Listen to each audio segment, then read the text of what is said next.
Prayer house మరియు centre సంఘముల తరపున జగద్రక్షకుడైన యేసుక్రీస్తు నామంలో మీ అందరికీ నా వందనములు. ఈ దినపు దేవుని మాట మార్కు సువార్త 16వ అధ్యాయం 16వ వచనం. నమ్మి బాప్తిస్మం పొందినవాడు రక్షింపబడను.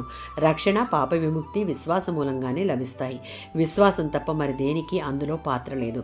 రక్షణ కలగడానికి బాప్తిస్మం అవసరం లేదు. అయితే యేసు ప్రభువును ప్రభువుగా రక్షకుడిగా నమ్మిన వారు బాప్తిస్మం తీసుకుని తమ నమ్మకాన్ని బహిరంగంగా ఒప్పుకోవాలి.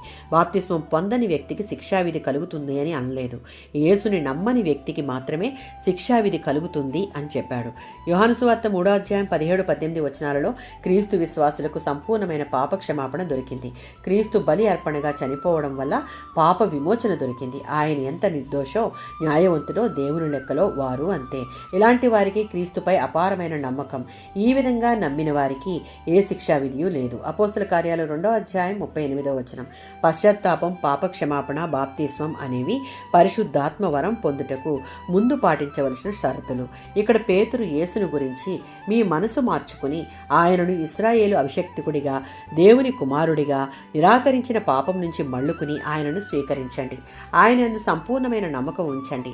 ఆ నమ్మకానికి సూచనగా బాప్తిస్మం పొందండి.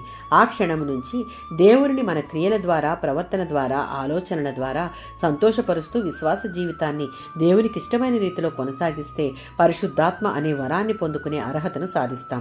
1 పేతురు పత్రిక 3వ అధ్యాయం 21వ వచనం.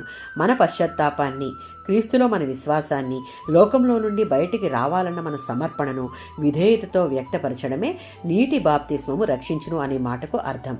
దీని ద్వారా మనం క్రీస్తుకు చెందిన వారమని, ఆయన యందు అంతము వరకు నమ్మిక కలిగి ఉంటే మనం రక్షించబడతాం. ఆమేన్.